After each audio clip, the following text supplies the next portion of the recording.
Kalau Roy Suryo kan bilangnya itu dia dapat dari postingan si itu tadi Dian Sandi itu kan baru mau posting 2025 April 2025. Artinya Andi Aswan ingin bilang bahwasanya Roy Suryo cari kambing hitam dalam kasus ini.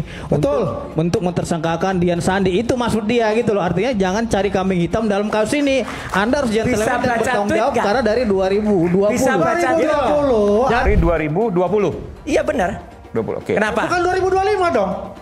Kenapa? Artinya, apa yang salah dengan itu? ya bukan namanya salah. Anda sudah memposting itu, berarti Anda sudah tahu sebelumnya. Loh lah iya tahu kan saya. Nah iya, kenapa Anda mengatakan 2025? Saya baru neliti aslinya ijazah itu yang dikatakan asli itu. Kalau ini kan fotokopi. Ya, pertanyaannya kan salah. Jadi lihat sebenarnya sungkan harus posting karena ini bukan haknya. Tapi karena saya tetap objektif dan tidak ada suuzon, itu konferensi lah yang kami dibuat. Memang ada salah ketik, harusnya SMPP 40. Ini tulisannya SMA 6 Jogja. Artinya Anda ini bukan pada 2025. Anda sudah melakukan ini 2020. Tidak, ini kan bukan yang ditulis oleh Dian Sandi. Tidak bisa Anda berbohong. Ini sudah jelas ada bukti. Apa yang Anda katakan bohong? Gak ada bohong. Terus apa salahnya? Apa salahnya? Ada kemudian kalau ijazah yang lama itu ada meterai. Punya saya sudah nggak ada meterai. Memang tahun 90 di atas 90 itu nggak ada meterai. Namanya Roy Suryo Udoro. Nama saya dulu kecil adalah Udoro. Oke. Ini kemarin ada orang-orang yang mohon maaf ya, kepo atau bodoh gitu ya bilang Roy Suryo itu harusnya pidana, namanya ganti. Loh, saya dapat nama resmi dari Keraton Pakualaman kok ganti, ya gitu. Kalau ini resmi Keraton Pakualaman dan Keraton Jogja itu gelarnya nggak bisa dibeli mas, nggak kayak yang tiba-tiba punya gelar KPH itu beli kalau itu, ya gitu. Nah satu dan ada lagi ijazah itu ada logo ini kan. Aslinya kayak gini yang ada di Dian Sandi. Ya. Perkara ini akhirnya diaku, oh itu bukan ijazah asli. Dian Sandi mengatakan asli. Ya. Kalau dia mengatakan asli berarti dia yang harusnya kena pasal 32 atau 35 Undang-Undang ITE. Karena dia mengaku yang tidak asli menjadi asli. Lagi kami dilaporkan hanya karena seorang presiden yang nggak berani menunjukkan ijazahnya. Oke. Tapi Pak Andi nggak mau kan menunjukkan ijazahnya kan? Silakan. Begini, ya. Pak Andi mau nggak menunjukkan ijazah? Nggak mau kan? Nggak mau dong. Nggak mau. Ngapain nunjukin? Nggak mau. Bang Lisman, oke saya tanya gini. Saya tanya buat Anda. Anda sudah mengatakan Jokowi dengan nada yang lulusan Kalau mana? person nggak usah, kalau pejabat saya tanya sama publik kamu. wajib. Ya, Yamaguchi Daigaku. Sumimasen. Yamaguchi Daigaku. Ya, Anda bisa tunjukkan. Anda bisa dengan Roni Teguh. Oke? Adonan PCC Sumantri. Tunjukkan untuk Yamaguchi Daigaku no. Makanya saya Maksudnya apa? Wahai Masta. bentar dulu, Mas. Maksudnya Anda apa Bang Andi? menuntut tak saya. Oke. Anda bisa nggak menuntut Joko Widodo untuk menunjukkan ijazahnya? Saya tanya, Tunjukkan. Anda mengatakan Makanya ke Joko Widodo lakukan hal yang dengan sama. nada marah dan geram. Lakukan hal yang sama. Saya mau tanyakan, you punya S2, S3, Yamaguchi Daigaku itu sudah mengatakan Makanya, tidak mengenal yang namanya Rismon. Begini Pak, ajak tantang Joko Widodo.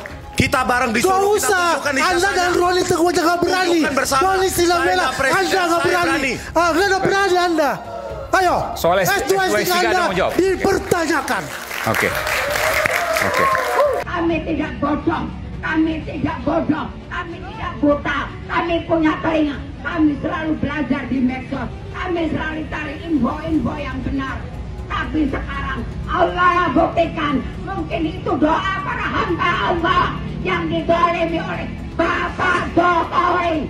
Sekarang Allah tunjukkan kedolimannya, buktikan sekarang apa yang terjadi.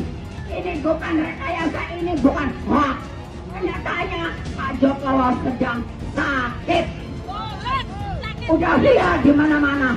Sampai anak saya nih Pak, anak saya bertanya, Bun, ini benar nggak Pak Jokowi sakit? Aku sampaikan, iya nak, ini kenapa? Aku katakan, itu azab Allah. Azab Allah. Azab Allah. Kata Allah, apa yang kalian berbuat di dunia ini akan ku minta pertanggungjawaban di hadapan Allah nanti. Makanya jangan coba-coba kalau kalian benteng-benteng negara, pengayom masyarakat, pengayom rakyat, jadilah pemimpin yang amanah, yang jujur, yang bertanggung jawab. Boleh kalian menjaga kami, jangan sosok jadi apa ya, galak. Jangan kau jadi, wah ini gue loh bisa melawan rakyat. Kami bukan musuh kalian. Orang yang selama ini mengkritik keras, terus seolah-olah keras ya, menantang A, menantang B, menantang C gitu. Itu bukan karena berani, karena putus asa. Oh, stres, harus bagaimana lagi, penjara di depan mata, hukum tetap harus berjalan. Pak Jokowi tidak mau dimediasi, tidak mau berdamai, proses tetap jalan. Nanti ketika dia di penjara, bagaimana keluarga dan sebagainya, stres lah. Kita pun kalau duduk sebagai mereka, stres juga, Bro. Apalagi ditakut-takutin sama Egy Sujana. Roy sama Rismon, kau tahu nggak? Nanti di sel itu 1 kali 2 meter. Kau belum ngerasain, kau udah katanya. Lagi banyak tikus. Dan itu tikus dari keluar itu dari lubang-lubang WC itu keluar itu tikus. Kawan sendiri aja udah mulai nakut-nakutin. Dan itu kan udah kebayang juga, gitu loh kan udah kebayang juga. Jadi jangan juga ketika ada statement yang keras dianggap bahwa itu keberanian. Orang berani kan nggak selalu begitu. Kita lihat ya, kalau kita lihat dari raut mukanya itu lebih banyak didominasi raut muka stres, raut muka ketakutan. Jadi kalau gue tuh nggak khawatir, Bud. Yang kayak gitu-gitu biasa aja gitu loh. Ini kayak teatrikal aja gitu, wangung gitu, tangkapnya nangis. Apalagi juga. Kalau model Roy kan selalu dengan gitu loh. Kan kita udah banyak juga pelaku-pelaku kriminal itu begitu gagahnya, tantang petente. Gila dicongkok aparat, masuk sel, nangis, minta maaf. Nah itu kan manusiawi aja gitu. Jangan juga dikesankan seolah-olah bahwa negara itu dikangkangi. Belum, proses jalan. Kemarin kan mereka menuntut apa yang diadukan di Barreskrim diproses. Kan begitu ya. Sudah ada kejelasan bahwa ijazahnya itu diyakini asli Pak Jokowi. Itu kan menjawab dari apa yang diminta oleh Rismon dan kawan-kawan. Proses dong yang gue udah laporin, ya kan diproses. Nah sekarang proses beda lagi Pak Jokowi di Polda Metro misalnya. Kan itu juga berproses. Pak Jokowi sebagai pelapor, bukan sebagai terlapor. Nah itu juga jalan, kan begitu ya. Bahwa prosesnya sekarang kita tunggu saja nanti ketika mereka sudah pakai baju apa itu orange. Baju orange gitu, kita lihat masih gagah nggak kan begitu. Kan satu-satunya cara mereka untuk membangun opini publik terutama di media sosial kan dengan begitu. Supaya banyak orang yang percaya bahwa ini memang dia pada jalan yang benar, padahal bukan jalan yang benar. Seperti itu dia cara sudah mereka. kadung, udah nggak bisa lagi lari. Bagaimana kau bicara, misalnya Dokter Tifa dengan begitu kerasnya bahwa Pak Jokowi bla bla bla bla segala macam gitu. Ketika diproses, kok begitu tega Pak Jokowi sama ibu-ibu, bagaimana gitu? Nggak maksud gue bagaimana ya? Kan ini bukan soal ibu-ibu nggak ibu-ibu, sekarang mau bangun sentimen seolah-olah dizolimi. Dikriminalisasi bahwa yang mengkriminalisasi dan menzolimi kan mereka. Oleh sebab itu jangan terlalu ngelantur. Bicara keabsahan ijazah presiden kok dibilang lalu keputusannya tidak sah. Karena saya mengatakan begini, ini ada aja yang nanggapi. Saya lihat di TikTok. Seakan-akan Mahfud MD sekarang sudah berubah. Sudah mendukung Pak Jokowi. Dia mengatakan bahwa kalau ijazahnya Pak Jokowi palsu, keputusannya tidak batal. Iyalah. Bukan karena mendukung, memang begitu. Coba, teori apa yang bisa menyatakan itu? Kecuali pidana ya. Kalau pidana personal, bukan pada keputusan ketatanegaraan. Iya. Jadi foto hari ini saya datang ke sini. Foto. Awalnya memang banyak yang bilang, ya, loh kok di luar protokoler, masa menteri datang ke gubernur, ya gitu. Dan ini saya bilang ini bukan masalah protokoler, ini masalah etika, masalah karena saya merasa beliau itu adalah kakak saya, ya dia adalah orang yang saya minta nasihat. Perempuan ini hanya karena ingin menegakkan kebenaran mau dipenjara. Apakah Pak Joko Widodo ikhlas melihat saya di penjara tanpa beliau menunjukkan ijazahnya? Lalu apakah beliau harus menunggu saya, seorang ibu rumah tangga sederhana, seorang perempuan dengan anak-anak, harus dipenjara juga?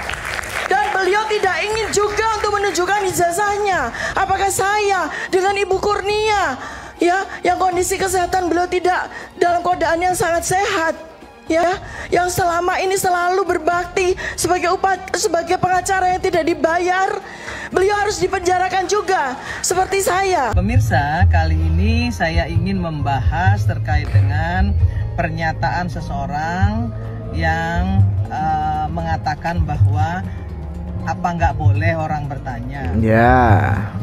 Saya ingin menyampaikan definisi bertanya. Misalnya ada orang yang mempertanyakan ijazah Pak Jokowi. Ya dijawab oleh Pak Jokowi bahwa ijazah saya asli. Nah kemudian orang itu nggak puas. Nah kemudian Pak Jokowi bilang, ya kalau nggak puas silahkan tanya UGM. Karena UGM yang mengeluarkan ijazah tersebut. Nah UGM kemudian menjawab bahwa ijazah Pak Jokowi asli. So what? Apalagi gitu.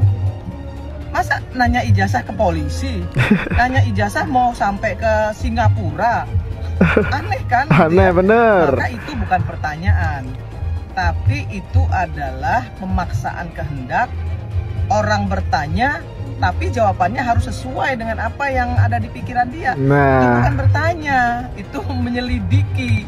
Dan pemanggilan hukum kepada kami dengan tuduhan yang berat, pasal-pasal yang berat. Kami para peneliti yang sedang melakukan pekerjaan kami dituduh dengan pasal-pasal berat. 8 tahun, 12 tahun.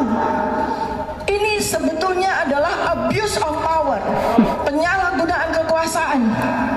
Hukum justru dijadikan alat untuk membungkam dan menekan para peneliti seperti kami. Bukan untuk menegakkan keadilan.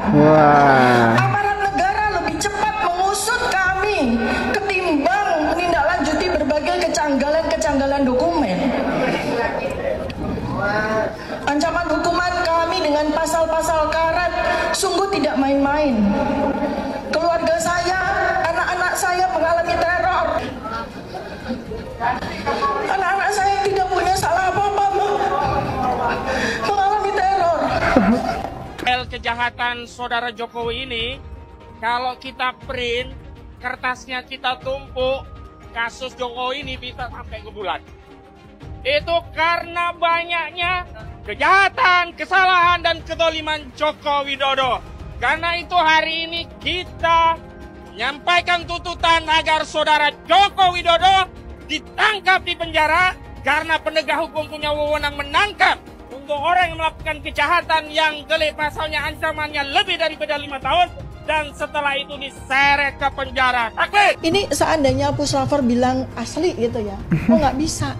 Kita mesti lihat KRS-nya, kita mesti lihat nilai transkripnya, kita mesti lihat daftar tugas-tugas dia selama 5 tahun dia klaim kuliah gitu. Kita nggak bisa cuma percaya dengan sekelompok orang yang itu saja mengaku sebagai teman seangkatannya dia. Kita butuh pengakuan atau saksi-saksi dari secara komprehensif. Iya, kan itu. Kemudian kita harus bertemu juga dengan dosen-dosen ini. Pihak yang sebelah sana, jangan Bang Desmond dilaporkan ke Polda Metro Jaya. Nah, saya pikir ini Kapolda Metro Jaya nggak usah diproses lagi lah. Itu laporan, diabaikan aja. Bukan. Sebab ini kan penelitian ilmiah, bukan dikriminalisasi. Masa penelitian ilmiah dikriminalisasi, dilaporkan sebagai bentuk fitnah lah, yang menyebarluaskan kebencian. Enggak begitu.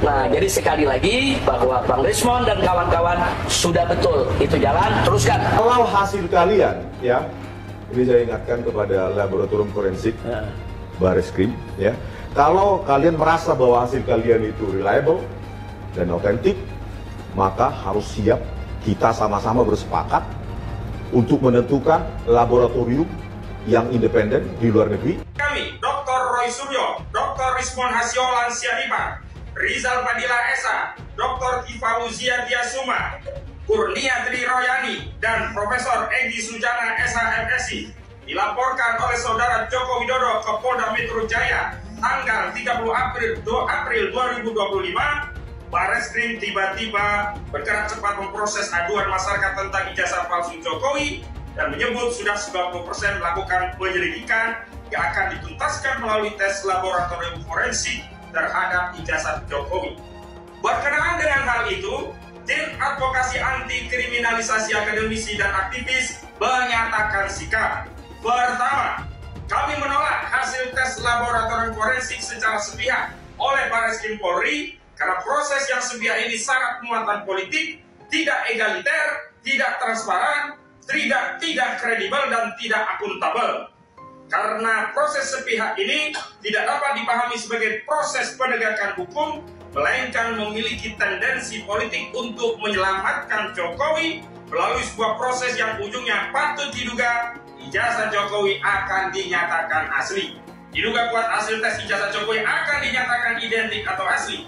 Laporan TPU akan di Bareskrim Polri dihentikan karena tidak cukup bukti dan proses kriminalisasi terhadap klien kami akan masih dilanjutkan dengan dalih telah ada hasil tes laboratorium forensik terhadap ijazah Jokowi.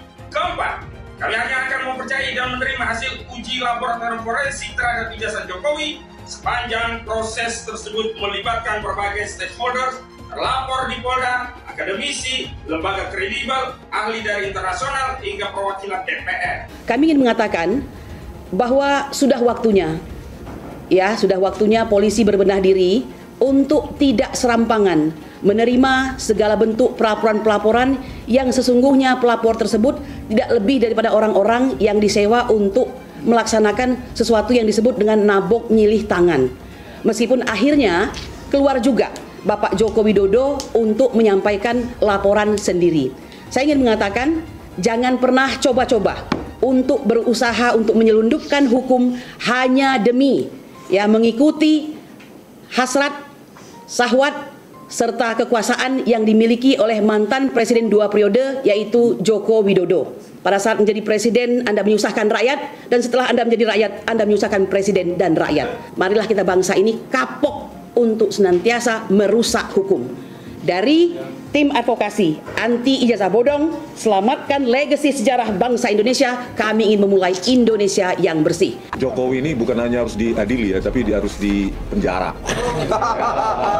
dan diasingkan. UGM sudah 2 kali tidak datang menghadiri di PN di sidang mediasi Pengadilan Negeri Solo atau Surakarta, Mas? Solo. Sama. Ya, Pengadilan Negeri Solo. Karena sekarang kalian seperti tisu untuk mencebok Jokowi, kotorannya Jokowi. Sadis betul tisu. Loh, kan kita dapati berapa kali mereka memasukkan dokumen, Bang. Ada satu nama dosen pembimbing, 2 tanda tangan berbeda. Nanti yang tersisa percaya Pak Joko Widodo tinggal bazirnya. Palsu itu. Sampai hari ini kan ada orang-orang yang masih bersikukuh bahwa Pak Jokowi itu nggak pernah sekolah di Gajah Mada dan ijazahnya palsu gitu, dan selalu dicari alasan-alasan untuk mengatakan bahwa ini ijazah palsu, walaupun Gajah Mada udah mengatakan ini asli, teman-temannya juga sudah mengatakan ya memang ini teman kuliah kami gitu. Kalau buat saya agak nggak masuk akal ya, orang kuliah di Gajah Mada lalu kemudian dia bisa dikatakan, lalu kemudian itu abal-abal atau palsu, dia nggak pernah kuliah di Gajah Mada. Emang kampusnya kampus mak jelas itu kan? Ini Gajah Mada, bos. Mr. Q kagak mah juga kan? Saya sebagai alumni Gajah Mada saya tersinggung. Anda tidak percaya ijazah yang dikeluarkan oleh Gajah Mada sama Anda mempertanyakan institusi Gajah Mada. Pak Jokowi itu mau tertib berpikir aja. Apa dasar legitimasinya Anda untuk minta-minta tunjukkan ijazah saya? Emang itu pengadilan. Emang kurang apa tuh? Anda udah datang ke Gajah Mada. Anda sudah mendapatkan cerita dari teman-teman saya kuliah gitu. Nah, masih kurang apa gitu loh dasar untuk meyakini bahwa saya itu memang benar-benar kuliah di situ. Assalamualaikum Bapak Roy Suryo dan kawan-kawan. Nah ini. Gimana jantung? Jantung aman, jantung? Jantung aman. Tidur nyenyak, tidur. Kok sibuk banget sih keliling TV, podcast, klarifikasi, nyari kambing hitam. Merasa diintimidasi, ini pembungkaman. Ini kan yang kalian mau. Kan kalian pengen banget itu Jokowi diadili. Udah paling bener kan, ini pembuktian ijazahnya asli atau palsu melalui jalur hukum. Jadi mendingan ya persiapkan diri. Palsu, ini saya kasih saran yang terbaik. Sebentar lagi Anda, saya yakin, seyakin-yakinnya Anda pasti akan dipidana. Mantap bener. Menurut saya Anda saat ini ngumpul dengan keluarga, anak, cucu di rumah aja, makan yang enak-enak. Karena sebentar lagi Anda pasti masuk bui. Ada yang punya keyakinan katanya 1.000.000% ijazah Bapak Jokowi palsu. Saya punya keyakinan juga karena saya orang waras. 1.000.000.000% Anda akan masuk bui.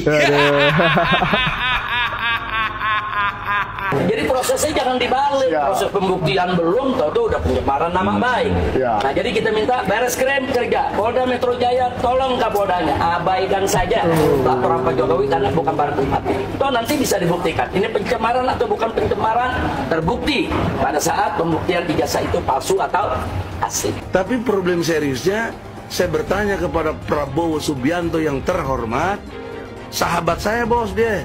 Saya 2 kali lawyer dia, 2014, 2019, bahkan saya dipenjara gara-gara bela Prabowo. Yang lepasin saya Dasko tuh. Lu dari sini aja udah bisa nilai. Apalagi kalau kita melihat kemarin-kemarin ya, banyak sekali statementnya. Abraham Samad ngomong ke media, Jokowi cabut aja laporannya gitu. Terus kemarin ada yang lagi yang ngomong kepada Presiden Prabowo, ini kan anak bangsa dipecah belah, gak boleh diadu domba, gak boleh seperti itu ya. Mereka yang ngomong, sekarang datang ke DPD bilangnya apa? Ikut mengawal, ikut mengawal. Lulu pada yang mempertanyakan. Gue kesal sebenarnya ya. Lulu pada yang kemarin teriak dengan lantang di media-media yang lu punya mempertanyakan ijazah. Sekarang Jokowi melaporkan, kenapa lu pada takut? Katanya lu punya bukti. Katanya lu paling benar. Kenapa sekarang kok pada melempem? Gak ada kelihatan garangnya. Kemana nih garangnya? Kemarin pada garang bener, sekarang pada minta ini, minta itu. Ijazah itu kan dinilai kriminalisasi pengamat. Menghina saya sehina-hinanya, sudah menuduh ijazah itu ijazah palsu, sudah merendahkan saya serendah-rendahnya. Ya nanti dibuktikan lewat proses hukum. Nanti akan kita lihat di proses di pengadilan seperti apa. Artinya kalau untuk pelaporan itu bisa untuk peringatan ke pihak lain gitu nggak Pak? Nanti akan menjadi pembelajaran kita semuanya. Bahasa Cina, saya bisa tunjukin filmnya nanti. Saya sudah kirim ke panitia, nanti silakan panitia diputar ya. Nah, jadi nggak mungkin itu diperuntukkan untuk warga negara Indonesia. Jadi memang sengaja mengundang penduduk Republik Rakyat Cina untuk dipindahkan ke sini, ya. Pribumi-pribumi kita ini umat Islam terutama itu sudah terkepung, udah nggak bisa apa-apa lagi. Itu bukan lagi proyek strategis nasional, itu pemukiman, itu koloni namanya. Di Aguan mengurus sungai masih bebas sekarang, Bapak Pimpinan. Tidak Polri, tidak TNI, tidak Dewan, tidak Menteri. Kenapa di negeri ini tidak ada yang berani sama orang yang namanya Aguan? Jadi kalau pemerintah negara tidak mampu menangani satu Aguan, PIK 2, maka tolong jadikan Banten zona bebas hukum 48 jam biar KB rakyat yang bertindak, Pimpinan. Sekian, terima kasih. Di PIK 2 ini sudah terjadi negara dalam negara.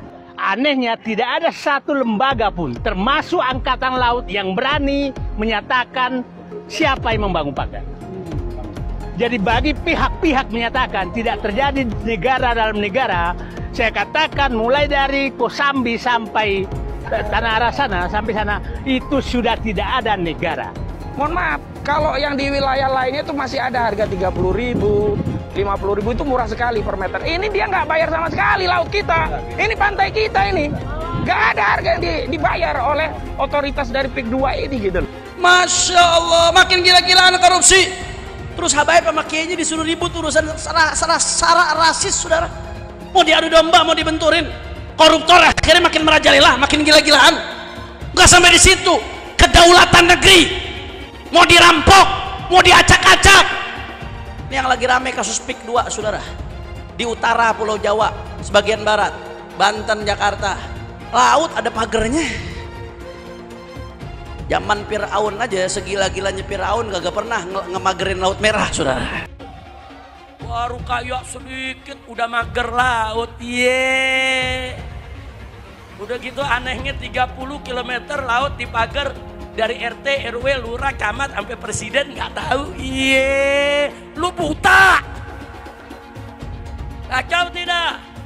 Kacau tidak? Hei Aguan, berapa banyak pun uang yang kau punya, berapa banyak pejabat yang telah kau sogok, berapa banyak pun pasukan yang telah kau siapkan, demi Allah kami siap bertempur untuk membela masyarakat Banten dan rakyat Indonesia. Saya tanya, siap tempur? Siap lawan mereka? Siap lawan penjajah? Allahu Akbar. Gara-gara kasus pagar laut, kini beredar maki-makian terhadap kaum pengusaha Tionghoa, terutama pengusaha besar Aguan. Masalahnya sekarang ini beredar luas serangan sampai ke tahap tuntutan agar proyek PIK 2 dihentikan atau juga agar Aguan dipenjara. Sangat mungkin serangan ini datang bukan dari kepedulian terhadap aspek hukum, tapi ya dari kebencian terhadap pengusaha sukses, kecemburuan dan kebencian terhadap Tionghoa, serta juga kebencian terhadap pemerintah. Kita kalau mau menyelesaikan masalah bangsa ini yang keberagaman ini, bukan diem kabur gitu loh. Ya udah, kita mesti tes. Justru sekarang yang terjadi, kalau bisa, kita mesti lihat dong. Justru kalau bisa rematch sama Pak Anies lebih menarik. Wow. Supaya mengukur sampai di mana bangsa ini setelah naik levelnya untuk menuju Bhinneka Tunggal Ika gitu loh. Jadi Pak Ahok mau rematch lagi dengan Pak Anies? Bukan. Maksud saya itu kalau Anda mengatakan bahwa ini akan takut ribut gitu loh. Kalau takut ribut ya paling cocok ya rematch dong untuk mengukur supaya apel dengan buah apel bandingnya gitu loh. Cuman mau, udah pede? Bukan soal pede nggak pede, kalau kita pengen demi untuk bangsa ini menilai, kalau bisa ikut menarik menurut saya. Untuk mengukur kan, apakah terjadi lagi demo yang besar atau terjadi lagi pasang tulisan di mana-mana, kan kita itu menarik gitu loh untuk mengukur. Dari 100 tahun merdeka masih persoalan ini diumpetin gitu loh. Dan ini aneh, betul-betul aneh. Ini bukan kampanye, tapi saya sampaikan sini. Di satu sisi menyiapkan jalur-jalur air untuk dikirim ke laut, di sisi lain di lautnya dipasang dengan pulau reklamasi, tinggal tunggu waktu jadi rob air balik. Dan ini melawan sunatullah. Kenapa? Air itu turun dari langit ke bumi, bukan ke laut. Harusnya dimasukkan ke dalam bumi, masukkan tanah. Di seluruh dunia air jatuh itu dimasukkan ke tanah, bukan dialirkan pakai gorong-gorong raksasa ke laut. Jakarta telah mengambil keputusan yang fatal. Bukan banjir, itu memang parkir air. Bukan banjir, itu memang parkir air. Penjajahan di depan mata itu di Jakarta. Di tempat lain penjajahan mungkin terasa jauh, tapi di Jakarta, bagi orang Jakarta, yang namanya kolonialisme itu di depan mata, dirasakan sehari-hari. Dulu kita semua pribumi ditindas dan dikalahkan. Kini telah merdeka, kini saatnya kita menjadi tuan rumah di negeri sendiri.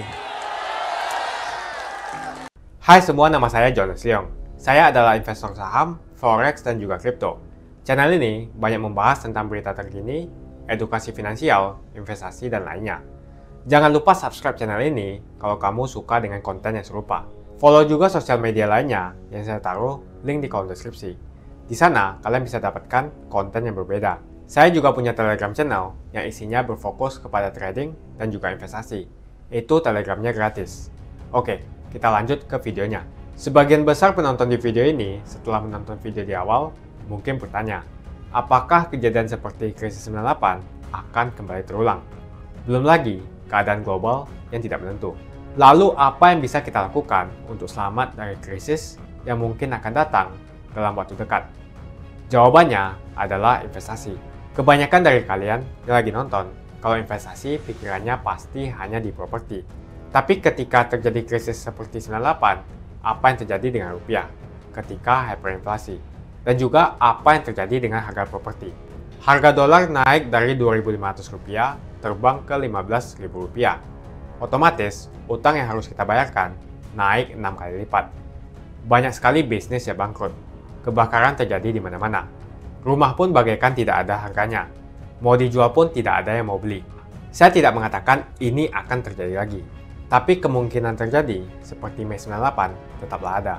Negara gede seperti Argentina, Venezuela, dan Turki baru-baru ini mengalami hyperinflasi. Apalagi setiap hari kita ketemu ada saja konten yang berbau sara ke orang Tionghoa yang ada di Indonesia. Entah itu di Instagram ataupun di YouTube atau sosial media lainnya. Kita bisa melihat di tahun 2017 di saat Pilgub Jakarta hampir terjadi kerusuhan seperti 98. Karena Ahok dituduh menodai agama. Ahok pun harus dipenjara untuk menenangkan masyarakat yang dengan gampangnya dihasut untuk membenci Tionghoa dan tidak memilih pemimpin yang beda agama. Akhirnya Anies jadi gubernur dengan bantuan ormas larang FPI, dan sampai saat ini dijuluki sebagai Bapak Politik Identitas. Kejadian itu pun berlanjut hingga saat ini. Masifnya pemberitaan sara terhadap Tionghoa beredar di media-media nggak jelas. Penonton setiap hari dihasut untuk menggulingkan pemerintahan karena tuduhan Indonesia dikuasai oleh Taipan atau Sembilan Naga, yang ujung-ujungnya menyalahkan Tionghoa lagi. Kita bisa lihat dari kejadian di PIK 2, di mana ormas larang seperti FPI dan HTI terus-menerus menghasut masyarakat untuk membenci Tionghoa. Saya tidak bisa membayangkan jika kejadian seperti Mei 98 terulang kembali. Setiap musibah yang selalu disalahkan adalah keturunan Tionghoa. Setidaknya di video ini, saya akan membagikan strategi saya yang udah saya terapin jika kejadian seperti 98 terulang kembali. Tujuan dari strategi ini supaya kita setidaknya bisa selamat dari masalah finansial ketika musibah ini terjadi. Strateginya adalah investasi di aset yang berbeda-beda, bukan di satu jenis aset saja, misalnya hanya di properti. Kalian bisa mulai belajar berinvestasi di aset yang berbeda seperti Bitcoin, emas, dolar, bahkan saham global atau saham Amerika. Ini adalah cara yang bagus untuk mengurangi risiko tergantung kepada satu jenis aset saja. Bukan gak nasionalis kalau kita mau invest di aset-aset yang saya sebutkan tadi, tapi memang peluang yang kita dapatkan dan potensinya memang jauh lebih bagus daripada beli properti apalagi deposito. Pertama, pelajari jenis aset seperti emas. Setidaknya kita bisa terlindung dari efek hyperinflasi jika terjadi lagi. Selain itu, kalian juga harus belajar bagaimana mendapatkan penghasilan dari emas. Kedua adalah belajar investasi di aset global seperti saham Amerika atau saham global. Ketika terjadi krisis, yang paling berdampak adalah saham-saham Indonesia, karena semua utang perusahaan dalam bentuk dolar terkena dampak. Deposito, reksadana, bahkan properti terkena imbasnya. Ketiga adalah belajar mengenal berinvestasi di Bitcoin. Alasan kenapa saya suka banget dengan kripto, karena saya bisa pergi ke negara apapun di dunia ini, misalnya di Singapura, dan saya tinggal jual saja kripto di negara itu. Saya menganggap Bitcoin itu sebagai aset properti digital, yang bisa saya bawa kemanapun dan jual kapanpun saja secara instan. Kalau saya butuh uang, detik ini pun bisa saya jual, dan tidak perlu menunggu berbulan-bulan. Itulah strategi saya jika kejadian 98 terulang kembali, untuk selamat dari masalah finansial. Kamu bisa cek link di kolom deskripsi untuk mulai investasi. Dan saya juga sudah sediakan video playlist supaya membantu kalian paham tentang investasi. Semoga video kali ini membantu kalian untuk selamat dari masalah finansial ketika musibah ini terjadi. Semoga Indonesia selalu damai dan sampai jumpa di video selanjutnya.